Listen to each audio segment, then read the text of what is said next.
आज सत्संग से जीव का नाता जोड़ना, उसका मकसद एक होना चाहिए। किसी तरीके से अपना सुधार इस मंडल से, जहाँ के जीव के लिए यानी सुरत यानी आत्मा के लिए कुछ भी नहीं रखा, यहाँ से निकासी का मन बनना और शब्द के आधार को पकड़ करके निज देश पहुंचना, एक से दूसरा, दूसरे से तीसरा ताल्लुक है। यानी जब तक अपनी स्थिति नहीं सुधारेंगे तब तक चाहना इस नश्वर जगत से निकलने की नहीं बनती, और जब तक चाहना इस नश्वर जगत से निकलने की नहीं बनती अपना देश हाथ नहीं आता। जैसे कई सत्संग में इस नस्बत बात अपन ने कर चुकी कि हम जो भी मालिक की शरण में जुड़ते हैं, हम सब में खामियां हैं, इसमें कोई शक नहीं, और मालिक भी जानता है। फिर भी मालिक ने हम लोगों को शरण की ठौर बख्शी है, जानते हुए कि हम विकारों के साथ जुड़े हुए हैं, क्योंकि मालिक जीवों का हित साधते हैं, जानते हैं कि अगर सत्संग मिलेगा एकमात्र यही जगह है जहां हम खुद को विकारों से अलहदा कर सकते हैं। अलावा सत्संग के कोई दूसरी ठौर है ही नहीं कि जहां हमारा सुधार हो सकता है। इसलिए मालिक ने किसी भी जीव को ममानियत नहीं दी कि ये नहीं आ सकता, कि वो नहीं जुड़ सकता। सबको मालिक ने एक समान अधिकार दिया। अब जब हम अपने आप को शरण से जोड़ लेते हैं यानी सत्संग में शामिल हो जाते हैं, हमारा भी तो प्रयास होना चाहिए कि हम अपना सुधार करें। यानी जिस अंग में हमारा या जिस अंग के जरिए से हमारा ज्यादा पतन होता है, चेतनता जिधर से ज्यादा रिश्ती है, उसको कंट्रोल में लें। अगर हमारी सोच न बनेगी, हमारा ही प्रयत्न नहीं होगा, तो फिर उस अंग से छुटकारा कैसे होगा?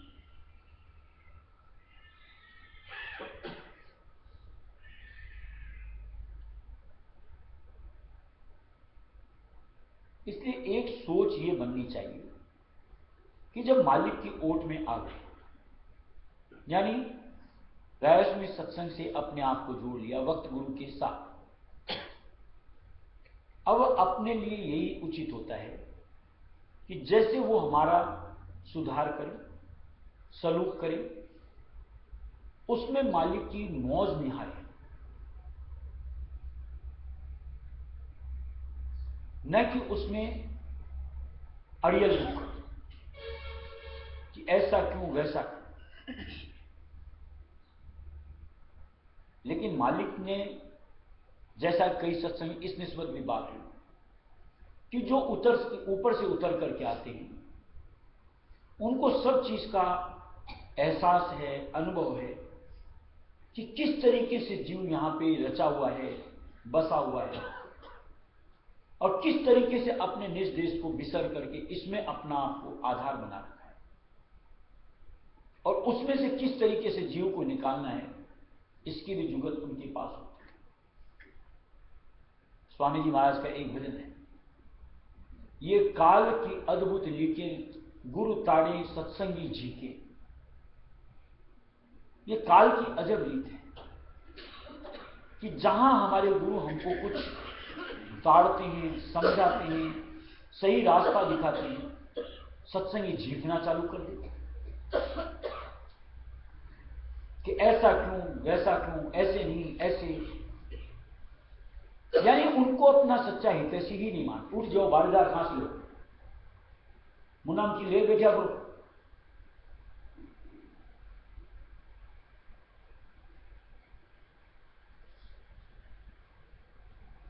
आज कोई भी उनकी तरफ का हमारे साथ जो भी सलूक बनता है, हमारी बतौर सत्संगी एक ही समझ होनी चाहिए कि इसमें मेरा हित है। जैसे भी बात की कि जब तक विकारों से पीछा नहीं छूटेगा, निज देश जहाने की चाहना ही अंतर से प्रखर नहीं होती, और ऐसे में ये माल कायल का मुल्क, माया का मुल्क हमसे कैसे छूटेगा?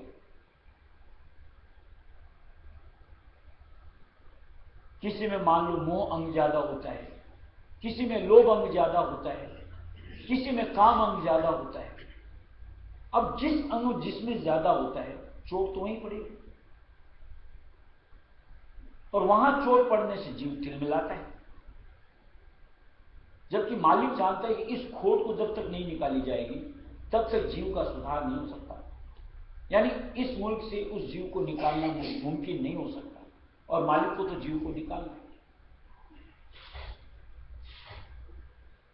जैसा कि अपन देखते नहीं है, मान लो स्कूल के अंदर में कोई बच्चा किसी भी सब्जेक्ट के अंदर में कमजोर होता है, कोई इंग्लिश में, कोई मैथ में, कोई और चीज में, तो उसको उस चीज के लिए एक्स्ट्रा क्लासेस दी जाती।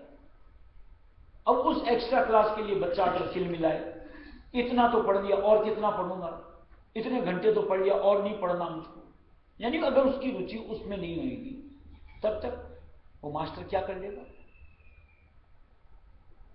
इसी तरीके से मान लो कोई मरीज अगर डॉक्टर के पास जाता है, डॉक्टर को समझ में आता है कि यहां पर इसके कुछ यहां पे फोड़ा है, कि यहां पे इसके कोई गांठ है, तो वो तो उसी जगह उसका इलाज करेगा या कहीं और करेगा। अब अगर डॉक्टर उस जगह इलाज कर रहा होता है और मरीज तिल मिलाए कि मेरे इस घाव को क्यों छेड़ा जा रहा है, या मेरी इस गांठ को क्यों निकाला जा रहा है, तो क्या बीमारी ठीक हो सकती है? इसी तरीके से मान लो हमारे में ये अंग किसी कोई सा भी हमारे में होता है, और अगर उसका निदान हमारे गुरु करते हैं, और हम अगर तिल मिलाते हैं कि मुझे तो नहीं करवाना निदान, तो क्या मर्ज ठीक हो सकता है? यानी क्या माया से, काल से छुटकारा हो सकता है? कल भाई साहब कहते मुझको सत्य देश नहीं चाहिए, नहीं जाना। अरे जब तुमको चाहिए ही नहीं जाना, तो राजस्वी मत में और क्या मिलता है? यहां तो को लाड कहो, दुलार कहो, ताड़ कहो, मार कहो, सबका मकसद कुल मिलाकर के एक ही है कि जीव को किसी तरीके से यहां से रिहाई दिलाना। दूसरी धारणा तो बनवा ही नहीं जाती कि राजस्वी मत से जुड़ो तो तुमको धन मिलेगा, कि दौलत मिलेगी, मान मिलेगा, कि सम्मान मिलेगा, कि कुल मिलेगा, कि कुटुंब परिवार मिलेगा। ये धारणा तो है ही, बल्कि इन सब को तुमसे अलहदा किया जाएगा। अच्छे शब्दों में लिखा हुआ है। और इस सोच को आपने अगर सोच लिया है, तो फिर आपने यहां पे कदम अपने जमाए हैं, तो फिर क्यों किंतु परंतु होनी चाहिए?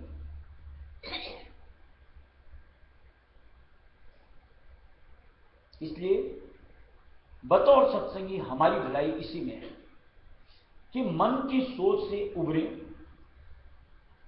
इसको अपना हितैषी नहीं बल्कि अपना दुश्मन मानो, कि इसकी सोच मेरे लिए घातक होती है। गुरु को अपना मीत मानो कि उनकी सोच मेरा हित करती है, कि उनकी सोच के साथ बढ़ने से मुझे माया से, काल से छुटकारा मिलेगा। यानी उनकी डगर के ऊपर आप आगे बढ़ो, तभी जाकर के हमारा यानी सूरत का निस्तार है। और कहीं अगर मन के साथ जुड़े हुए रह गए, गुरु की बातों को अवहेलना करते चले गए, यानी उनके साथ को नहीं पकड़ा, निश्चित मान लो दूसरा कोई नहीं जो तुमको बचा सके। और ऐसे में निश्चित तौर से क्या दुर्दशा होगी, अगर इसकी हकीकत की अगर थोड़ी सी भी समझ है तो सिहर जाना चाहिए। अगर आपको कड़ियां याद हो तो जब खौलते तेल में उबाला जाता है, आग के खंभे से बांध दिया जाता है, यहां तो इतना सा होने से तो ओरे आरे करना शुरू करती है। और जब वैसे हालात से सामना करना पड़ेगा, क्या हासिल होगा?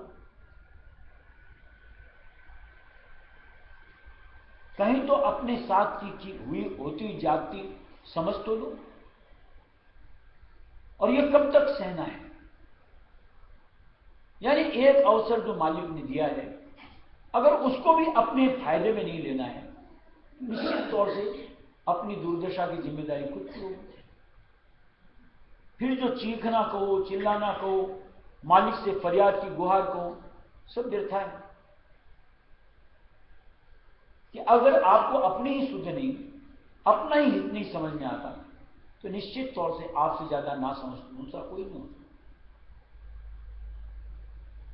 इसलिए कहीं अपने आप को एक मालिक के साथ इस तरीके से जोड़ो कि बस एक मालिक मेरा निज प्रियतम, वही मेरा सच्चा यार, वही मेरा दोस्त, वही माता, वही पिता, अलावा उनके कोई दूसरा है नहीं। और वो जो करते हैं उसमें मेरे लिए कुछ न कुछ मौज है, परमार्थ के अनुसार, न कि दुनिया की। और जब परमार्थ का मुद्दा अहम बना लोगे, तो निश्चित तौर से उनकी कोई भी बात हमें गलत नहीं सोचती, बल्कि उसमें अपना फायदा दिखता है। और कुछ अरसा उनके कहे चल करके सामने उसका रिजल्ट आना शुरू होता है। तब समझ में आता है कि उस वक्त मालिक की मौज क्या थी, कि आज वो अगर न होती मौज, तो आज मेरी ये स्थिति, यानी ये जो सुखद स्थिति आज मैं पा रहा हूं, निश्चित तौर से मुझे हासिल न होती। ये अंतर्मन हर सत्संगी का बने, तब देखो राजस्वी मत का, मालिक की शरण से जुड़ने का क्या फायदा अपने जीवन में हम देख पाते हैं, और उस माहौल में कितना अपने आप को आनंद मगन अवस्था में ला पाते हैं।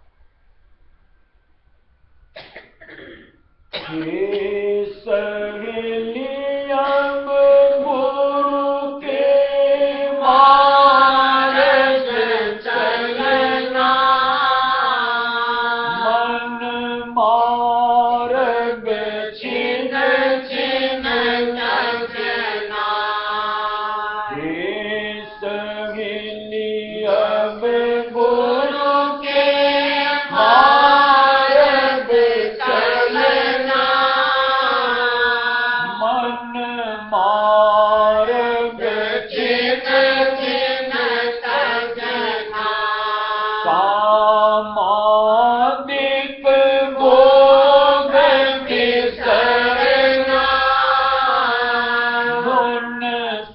कर नभ पर चढ़ना, कामादिक भोग विसरना, गुण सुन कर नभ पर चढ़ना, जग भट्टी में जो जलना, मद मान मोह नहीं बचना, जग भट्टी में जो जलना,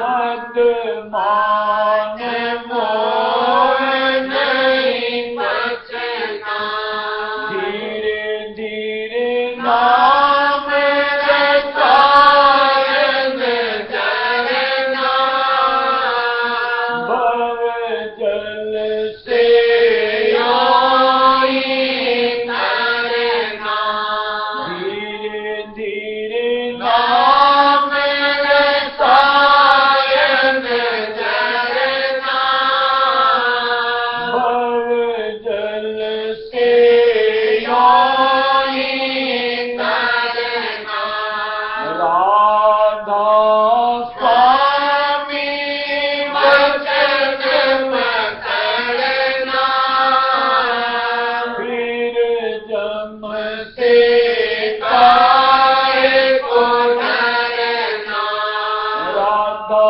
स्वामी वचन पकड़ना, फिर जम से काय को डरना, हे सहेली अब गुरु के मार्ग चलना, मन मार्ग चिन्ह चिन्ह तजना, हे सहेली अब गुरु के मार्ग चलना, मन मार्ग चिन्ह चिन्ह तजना।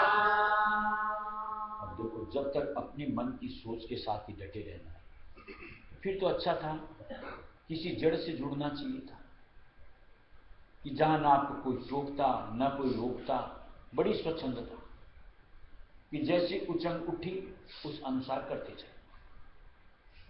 कहीं चेतन के साथ जुड़े हो तो जहां भी अपनी गलती दिखती है हमें तो टोका जाएगा, और वो अगर आपको अच्छी लगे तो ठीक है, बुरी लगे तो ठीक, क्योंकि अच्छी बुरी की अगर हमको समझ होती आज तक हम इस मंडल में क्यों रहते, कभी काम अपना काम बना करके जिस देश उलट चलते। अपनी ही समझ नहीं रही कि सूरत का फायदा, आत्मा का फायदा किसमें है।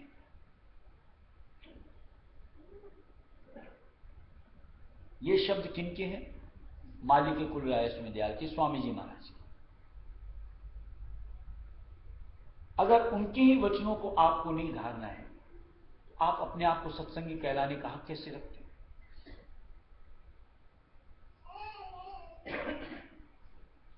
क्या दिया हुआ है? जग भट्टी में क्यों जलना? इस जग भट्टी में क्यों जलना है? दिया है मद मान मोह नहीं पचना।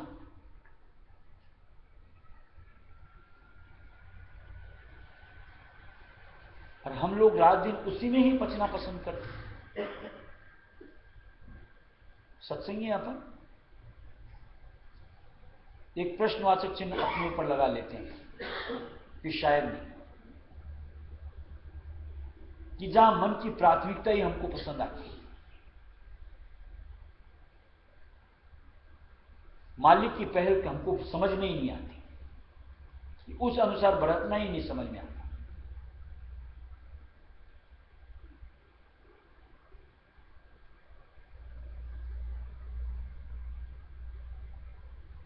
जरा सा एक विचार करोगे तो एक बात तो समझ में आ सकती है कि मालिक हमें कोई भी समझौती देता है, उसमें उनका क्या हित होता है।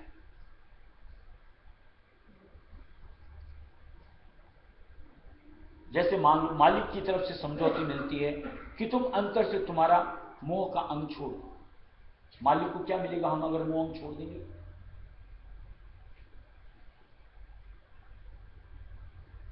मालिक कहता है लोभ का अंग छोड़ दो, मालिक को क्या मिलने वाला है?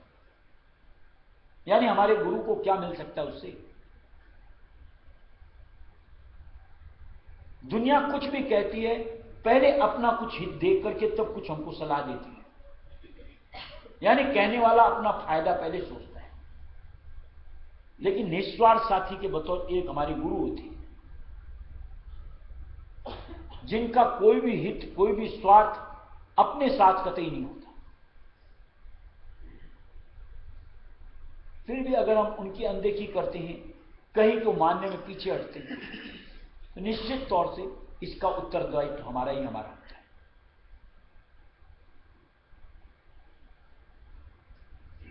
जैसा कई सत्संग में सुना होगा कि सुजाके के बतौर हमारे गुरु होते हैं, हम तो अंधे हैं।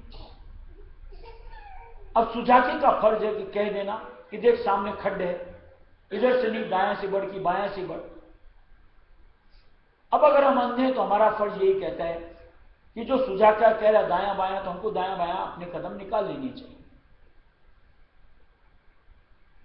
तो बच सकते हैं।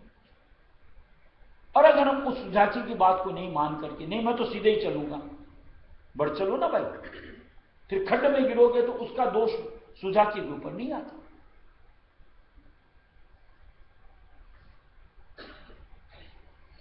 परमार्थ की डगर पे कदम रखे हो तो एक चीज समझ लेनी चाहिए कि हमारी सोच इतनी सीधी नहीं है, यानी किनका मात्र भी।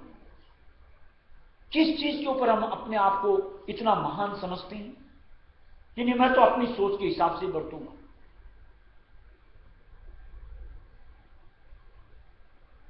और जो कुल जग के अधिष्ठाता हैं, यानी मालिक के कुल रायस में दया, उनकी सोच के साथ जुड़ने में ऐसा लगता नहीं जाने क्या अनर्थ होने वाला है।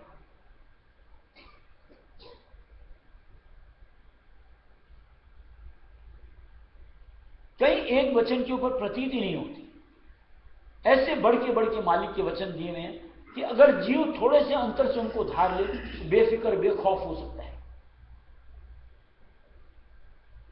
लेकिन धारित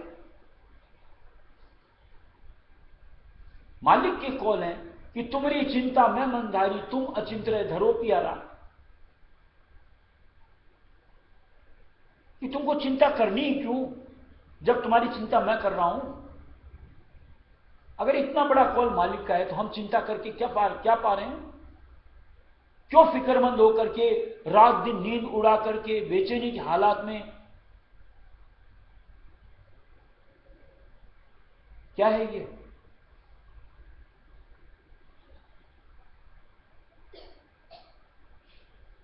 कहीं तो उस मालिक के साथ जुड़ करके कहीं तो कुछ समझ पाई होगी कि हकीकत में उनका साथ किस तरीके से हमारे लिए फायदेमंद होता है, कि उनकी चरण शरण से जुड़ करके किस तरीके की एक रहमत मिलती है, शकून मिलता है।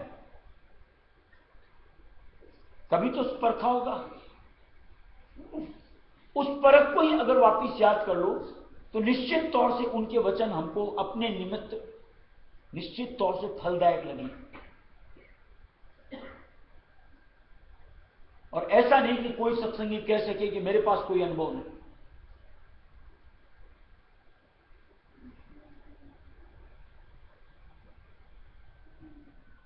और कड़ियां सुननी है, हुजूर महाराज की सुन लो। गुरु पल पल तेरी सार करें, कर्मों का काटें सिर भारा। यानी एक वही सच्चे हितकारी होते हैं जो हर पल के साथ हमारी संभाल करते हैं, काल के कर्म को इस तरीके से मर्दन करते हैं कि वो तिलमिला जाता है कि इस सूरत के साथ मैंने ऐसा जंजाल बिछाया था, ये इसमें से कैसे निकल चली। सिर धुनता है। और जब कभी हम अपने गुरु को पीठ दिखाते हैं तो वो ठहाके ही मारता है।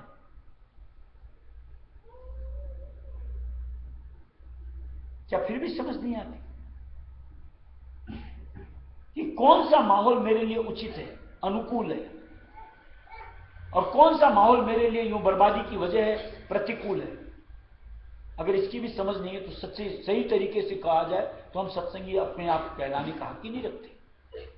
कि जहां सत्य के संग का अनुभव भी नहीं पाया, सार ही नहीं जाना, मर भी नहीं जाना।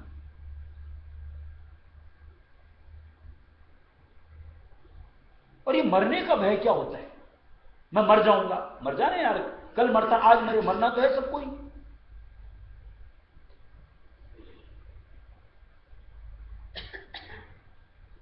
मालिक के वचन धारो तो क्या दिया है? मन मारो तन को जारो, इंद्रिय भोग विसारो। मारना है तो मन ही राम को मारो ना, उसको तो हर वक्त जिंदा रखते हैं। ले तेरी ये खुराक, ले तेरे को ये पहुंचाता। और बेचारी आत्मा को जो खुराक चाहिए, बेचारी तरसती रहती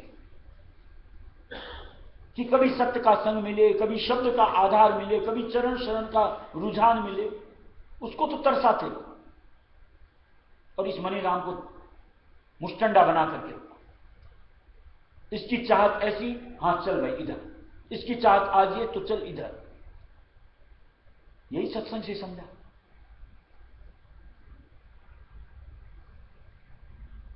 कि इंद्रियों के लिए आज ये भोग चाहिए, चल इधर चले।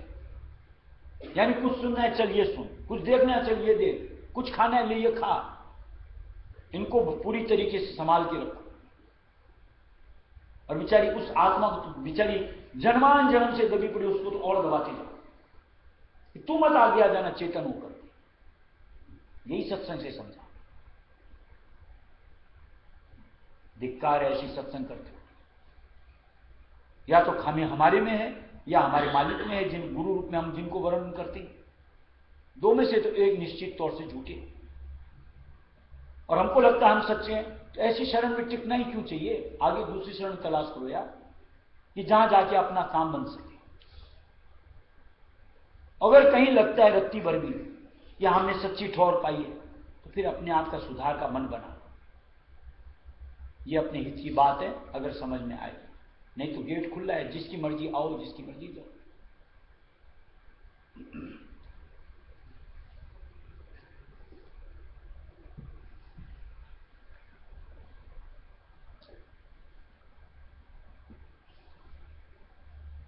बड़ा ऐसे खेद लगता है, क्या सत्संग करते हैं, क्या हम अपने आप को सत्संगी समझते हैं।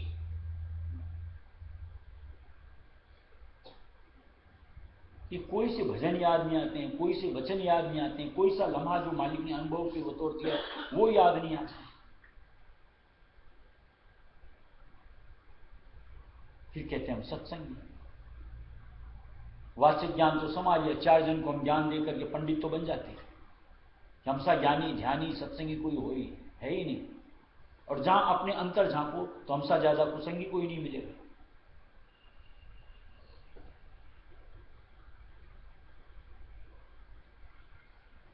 हुजूर महाराज की वाणी में क्या दिया? मन की मत मान के पछताओगे, नजरे मेहर से गिर जाओ। और जो मालिक की नजरों से गिर गया उसको कहां मिलेगी? त्रिलोकी में ठौर नहीं मिलती।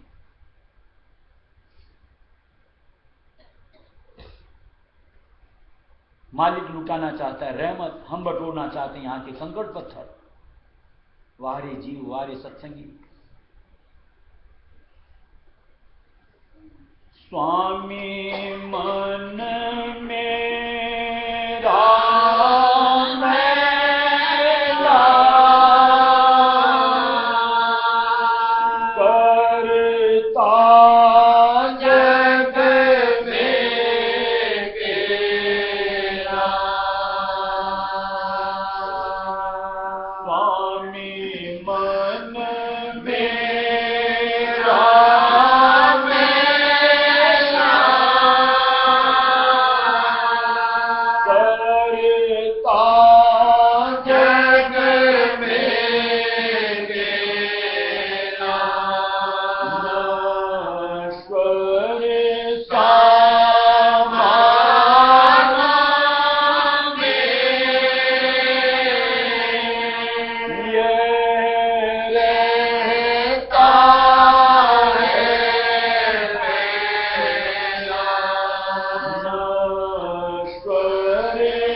Lord.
मालिक से फरियाद पुकार करें कि हे मालिक दया करो, इनको मेरे से दूर करो।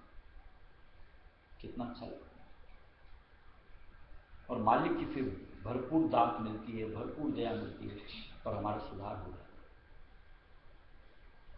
दूसरा, हमारी ख्वाहिश नहीं होती और मालिक को काम बनाना, और फिर मालिक हमारे साथ कुछ करता है तो देखो हमको भी तकलीफ होती है, मालिक को भी तकलीफ होती है, क्योंकि वहां जबरन वाली बात होती है। इसलिए बेहतर यही होता है, कितनी सत्संगों में इस बार तो बात हुई, हमेशा बैठ करके अपने अंतर को झांको, अपना अवलोकन करो कि अभी मेरी स्थिति ऐसी है, और फिर मालिक से फरियाद पुकार करो, हे दाता ऐसी परिस्थिति में से किस तरीके से मेरे को निकालो, किस तरीके से दया करो। बड़ी आराम से हम अपने आप को मालिक के चरण में दिन प्रतिदिन दृढ़ करते चले जाए, यानी बढ़ करके मालिक की लीला भी लगने को मिलेगी। उधर की दया के साथ में हमारे जैसे जैसे सुधार होगा उसको देख करके मन और प्रफुल्लित होता है, यानी कहीं ना कहीं कुछ परमार्थ के अनुरूप और बढ़ती चली जाए। और नहीं तो दूसरी तरफ से जब मालिक शुरू करता है तो निश्चित तौर से तिलमिलाट होने लाजवाब। मालिक को तो जैसे कल रात की दोपहर सत्संग बात की, मालिक को तो काम समान, पकड़ लिया उसको छोड़ना तो नहीं। अब आप चाहो चाहे नहीं चाहो, नहीं चाहोगे तो भी मालिक को बनाना है, चाहोगे तो और बढ़िया बात है। इसलिए बेहतर है कि कहीं अपना भला समझो कि मेरे लिए ये उचित है, और फिर मालिक से फरियाद पुकार करो, और फिर मालिक के ऊपर अपने आप को निर्धारित करके कुर्बान करके उधर से दया को अपने तरफ आता हुआ महसूस करके अंतर उनके प्रति बनाते चलो। ये परमार्थ की जीत होती है, जुगत होती है।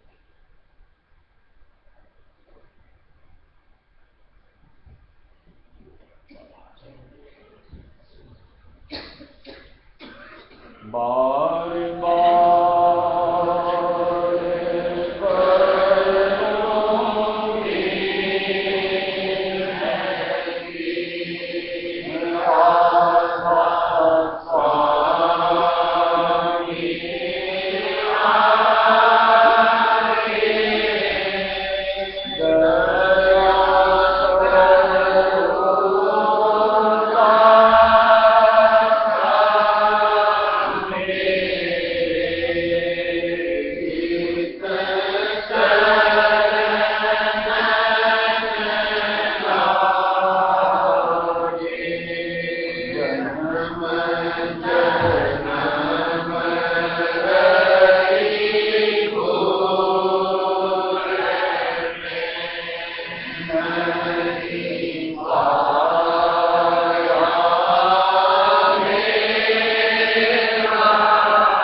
Amen.